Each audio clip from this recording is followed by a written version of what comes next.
Hello guys, मैं हूं सुमन। आप सभी को साई सुधा एजुकेशन यूट्यूब चैनल में स्वागत करते हैं। जैसे कि हम लोग डिजाइन ऑफ कंक्रीट स्ट्रक्चर का आज हम लोग 51 से 60 क्वेश्चन से डिस्कशन करेंगे। उससे पहले हम लोग क्वेश्चन नंबर 1 से लेकर 50 तक डिस्कशन कर चुके हैं, उसको 5 पार्ट में। उसको ठीक है, उसको पहले इसको देखने से पहले उसको देख लीजिए क्वेश्चन नंबर 1 से लेकर 50 तक। उसके बाद इस पार्ट को आइए 51 से 60, ताकि आपका एक कंटिन्यूस प्रोसेस बना रहे। और जो जो कंसेप्ट है क्वेश्चन नंबर 1 से लेकर 50 उसको पहले जानना चाहिए, ताकि आगे वाला क्वेश्चन को आप लोग अच्छे से समझ पाए। ठीक है, और आप लोग चैनल में नए आए तो उसको एटलीस्ट चैनल को लाइक कीजिए, सब्सक्राइब कीजिए। सब्सक्राइब के पास एक बेल आइकन है, उसको क्लिक कर दीजिए, ताकि आने वाला जितना भी गुप्तानुगुप्ता बुक का जितना भी हम लोग का सीरीज आएगा आप लोग को पहले नोटिफिकेशन मिल जाएगा। ठीक है गाइज, चलिए बिना टाइम गवाए इसको स्टार्ट करते हैं क्वेश्चन नंबर 51 से। 51 में पूछा गया है, according to IS 456/1978 the column or the strut is the member whose effective length is greater than। इसका इफेक्टिव लेंथ कितना ग्रेटर होगा तो उसको कॉलम और स्ट्रट बोलेंगे। That is 3 times the least lateral dimension. कोई भी एक कॉलम और स्ट्रट का जो लीस्ट लेटरल डायमेंशन है वो 3 times of least lateral dimension होगा, तो उसको हम लोग क्या करेंगे ना, कॉलम और स्ट्रट बोलेंगे। ऑप्शन सी इसका करेक्ट आंसर हो जाएगा।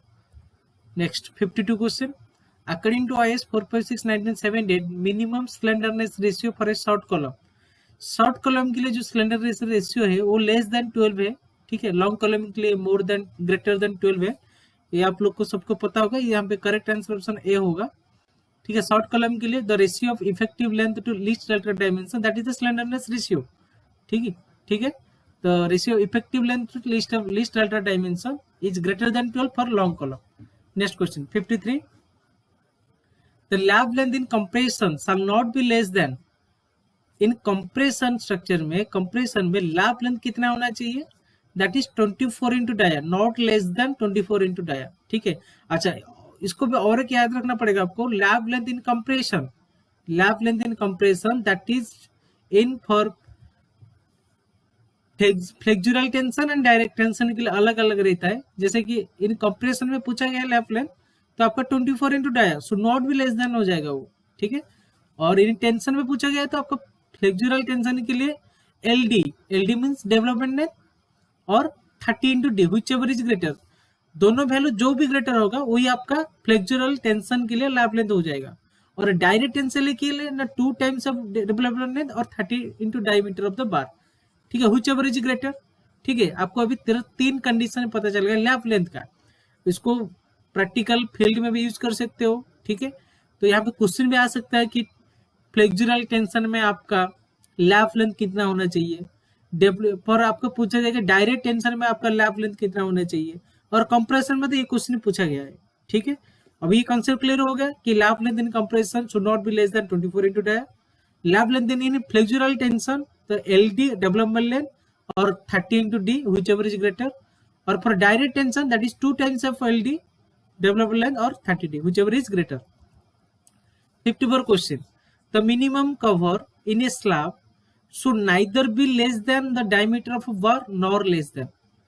यहाँ पे पूछे कोई भी स्लैब का जो कवर है, जो मिनिमम कवर है वो कितना होना चाहिए, कि नाइदर भी less than the diameter of a bar. जो बार हम लोग यूज करेंगे स्लैब में वो, और कितना होना चाहिए कि आपका स्लैब के लिए आपका क्लियर कवर जो मिनिमम कवर है वो 15 mm है।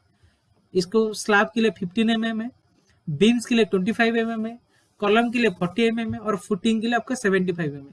इसको आप प्रैक्टिकल भी फील्ड में यूज अप्लाई कर सकते हो। ये पूरा प्रैक्टिकल प्रूफ है।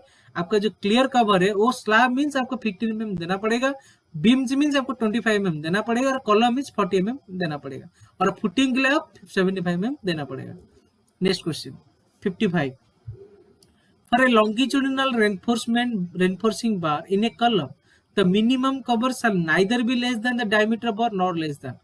अभी मैंने पिछले क्वेश्चन में बात हम लोग डिस्कशन किए कि लॉन्गिट्यूडिनल बार के लिए कॉलम में कवर कितना जाना चाहिए, कॉलम पूछा है ना 40 mm, option D correct answer. Next question 56, the ratio of the diameter of reinforcing bars and the slab thickness. अच्छा, जो स्लैब में हम लोग का डायमीटर करेंगे स्लैब का, उसका क्या होगा ना, जो slab thickness divided by 8 times होगा, तो उसका डायमीटर ऑफ द रेनफोर्समेंट निकलेगा। ऑप्शन डी आपका करेक्ट आंसर कि maximum dia of a bar should be thickness of the slab given slab divided by 8 times. ठीक है, ऑप्शन डी आपका correct answer हो जाएगा। 57 according to the IS 456 1978 the maximum reinforcement in a column. अच्छा, जो IS code है 456 वो एक कॉलम का रेनफोर्समेंट गिवन दिया, एक मिनिमम रेनफोर्समेंट है, एक मैक्सिमम रेनफोर्समेंट। इसको याद रख लेना है कि जो maximum reinforcement in a column है वो 6% है और जो मिनिमम है 0.8%। ठीक है, तो यहाँ पे आपका जो आंसर ऑप्शन सी होगा, क्योंकि जो लॉन्गिट्यूडनल रेनफोर्समेंट प्रोवाइड करे कॉलम में वो मिनिमम कितना होगा 0.8% ऑफ क्रॉस सेक्शन होगा और मैक्सिमम कितना होगा 6% ऑफ द क्रॉस सेक्शन होगा। Next question 58 the percentage of reinforcement in case of slabs when high strength deformation bar are used is not less than. ये भी एक क्वेश्चन आपको पूछा गया है कि आपका जो परसेंटेज ऑफ रेनफोर्समेंट लेते हैं, जब रेनफोर्समेंट का परसेंटेज मैं कैलकुलेट करूंगा स्लैब के लिए, ठीक है, जब मैं, अच्छा स्टील हम दो तरीके का कहता है, देखिए हम लोग का एक स्टील माइल्ड स्टील है और एक HYSD बार और टॉर स्टील जिसको बोलते हैं। HYSD का फुल फॉर्म क्या है ना, हाई यील्ड स्ट्रेंथ डिफॉर्मेशन बार। ठीक है, माइल्ड स्टील क्या है ना, जिसका जो आउटर सरफेस है वो प्लेन रहता है। ठीक है, HYSD के लिए HYSD बार के ना जो टॉर स्टील है उसका जो आउटर सरफेस है वो आपका एक एंगुलर शेप जैसा रहता है, वो प्लेन रहता है, प्लेन नहीं रहता है। और HYSD बार में आपका जो bonding between the concrete and steel should be more stronger than the mild steel. ठीक है, इसीलिए जहां पे भी अभी टिल नाउ जितने भी कंस्ट्रक्शन हम लोग HYSD बार हाई यील्ड स्ट्रेंथ डिफॉर्मेशन बार यूज करते हैं। ठीक है, माइल्ड स्टील नहीं यूज करते। ठीक है, अच्छा जब मिनिमम रेनफोर्समेंट इन स्लैब में पूछा गया है, यहाँ पे क्वेश्चन में देखिए the percentage of reinforcement in case of slab, जो रेनफोर्समेंट का जो परसेंटेज है वो कितना होना चाहिए। अच्छा 0.15% ऑफ माइल्ड स्टील। अब माइल्ड स्टील किसके लिए उसका जो मिनिमम रेनफोर्समेंट कितना होना चाहिए 0.15% है, और जो HYSD स्टील है जो हाई यील्ड स्ट्रेंथ डिफॉर्मेशन बार उसके लिए 0.12% होना चाहिए। ठीक है, इसको आई होप आपको इसको याद रह जाएगा। ठीक है, question number 59 which of the following is incorrect.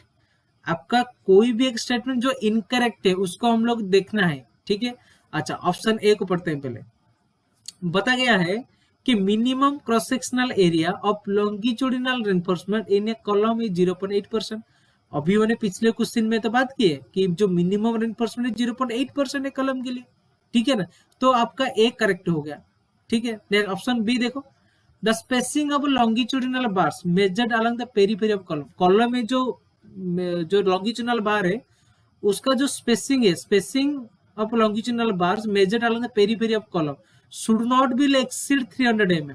ये तो सही है, ये आईएस कोड के हिसाब से कंसेप्ट है कि आपका जो स्पेसिंग है वो 300 से वो एक्सीड नहीं होना चाहिए। ठीक है, देन ऑप्शन सी देखिए the reinforcing bars in column should not be less then 12 mm in diameter. ये भी सही है क्योंकि कॉलम का जो डाया है रेनफोर्समेंट का वो 12 mm से ऊपर होगा और नीचे नहीं होगा, तो should not be less then 12 mm in diameter, मतलब ये सी भी करेक्ट है।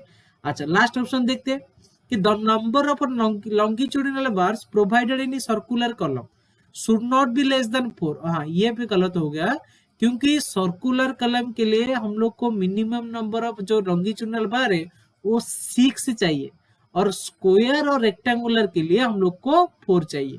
ठीक है, तो आपका जो डी ऑप्शन है वो गलत हो गया, यहाँ पे इनकरेक्ट हो गया, तो आपका 59 का ऑप्शन डी हो जाएगा आंसर। ठीक है, इसको याद रखिए the maximum spacing between main reinforcement, जो इसका लॉन्गिट्यूडिनल रेनफोर्समेंट है उसका मैक्सिमम स्पेसिंग कितना होना चाहिए 300 mm होना चाहिए। ठीक है, और maximum minimum diameter of main बार जो डाया होगा मिनिमम 12 mm होगा और minimum number of bars for rectangular और स्क्वायर कॉलम वो 4 होगा और minimum number of bars circular column के लिए 6 होगा। वही ही पूछा गया जो आंसर आपका डी होगा। Last question which of the following statement is incorrect. यहाँ पे भी सेम पूछा है, इनकरेक्ट कौन सा स्टेटमेंट है। ठीक है, पहले क्वेश्चन में ऑप्शन देखेंगे कि high VB time shows the lower workability. अच्छा ये जो VB टाइम है वो क्या है ना, वर्कबिलिटी मेजरमेंट करने के लिए वो VB टाइम यूज करते हैं। ठीक है, और ये इनवर्सली प्रोपोर्शनल, आपका हायर वीबी टाइम होगा तो वर्कबिलिटी लोअर होगा, आपका लेसर वीबी टाइम होगा वर्कबिलिटी मोर होगा। तो आपका ए ऑप्शन करेक्ट आ रहा है, क्योंकि VB time is inversely proportional to the workability of complete. ठीक है। Option B, high slump shows higher workability, ये आपका ये भी सही है, क्योंकि इसका एक चार्ट हम लोग तो पहले से देख चुके हैं कि आपका वेरी लो वर्कबिलिटी के लिए स्लॉम 0.20 से 25 mm, लो वर्कबिलिटी के लिए 25 से 50 mm, ठीक है। हाई वर्कबिलिटी के लिए 50 to 100 mm, very high workability के लिए 100 से 180 mm। और ऑप्शन बी भी सही है। ऑप्शन सी देखिए, हायर कॉम्पैक्टिंग फैक्टर सोच हायर वर्कबिलिटी, ये भी सही है। अब हम लोग से पहले से देखें कॉम्पैक्टिंग जो फैक्टर है वो वेरी लो के लिए 0.75 0.78 है, और जो लो वर्कबिलिटी है उसके लिए भी अलग है, वेरी हाई वर्कबिलिटी के लिए भी अलग है। तो मतलब हायर कॉम्पैक्टिंग फैक्टर सो तो हायर वर्कबिलिटी, ये भी सही। इधर देखिए ये टेबल हम लोग पहले से भी पढ़ चुके हैं कि वेरी लो वर्कबिलिटी के लिए स्लॉम 0 से 25 mm है, और कॉम्पैक्टिंग फैक्टर 0.78 से 0.80 है, और लो वर्कबिलिटी के लिए स्लॉम भी बढ़ रहा है 25 से 50 है, और जो आपका कॉम्पैक्टिंग फैक्टर भी बढ़ रहा है 0.85 to 0.87। मीडियम के लिए हाई के लिए भी आपका भी बढ़ रहा है कि आपका स्लॉम और कॉम्पैक्टिंग पे दोनों इंक्रीज हो रहे हैं। मतलब आपका जो slump is directly proportional in workability और compacting factor is directly proportional workability. तो ऑप्शन ए भी करेक्ट है, ऑप्शन बी भी करेक्ट है, ऑप्शन सी भी करेक्ट है। तो आपका इनकरेक्ट स्टेटमेंट कौन हो गया? कोई भी नहीं है, तो आपका डायरेक्ट नॉन ऑफ दीजिए हो जाएगा, ऑप्शन डी हो जाएगा। ठीक है। यहाँ पे देखिए वर्कबिलिटी और जो आपका वीबी टाइम वो इनवर्सली प्रोपोर्शनल है। ठीक है गाइज, आई होप आप लोग को जितना भी कंसेप्ट मैंने डिस्कशन किया क्वेश्चन नंबर 51 से लेकर 60 तक आपको समझ में आ गया होगा। नहीं आए तो कुछ टेंशन नहीं है, आप कमेंट बॉक्स में जाइए, उसी क्वेश्चन का नेम लिख के भेज दीजिए, मैं नेक्स्ट सीरीज में कहीं पे भी आपको उसको डिस्कशन कर लूंगा। और आप लोग चैनल में नए हैं तो प्लीज इसको लाइक कीजिए, शेयर कीजिए, सब्सक्राइब कीजिए, सब्सक्राइब पास जो बेल आइकन है उसको जरूर क्लिक कर दीजिए, ताकि आपको जितना भी वीडियो आएगा गुप्ता एंड गुप्ता बुक का आपको पहले नोटिफिकेशन मिल जाएगा, आप इजीली उसको। और मेरा जितना भी एम है, मैं 10 से लेकर 15 मिनट तक 10 क्वेश्चन डिस्कशन करूंगा, ताकि आपका कोई भी टाइम वेस्ट ना हो, और उतना टाइम में जितना भी आपको कॉन्सेप्ट जरूरत है मैं सारे कॉन्सेप्ट आपको इधर दे दूंगा। ठीक है गाइस, थैंक यू।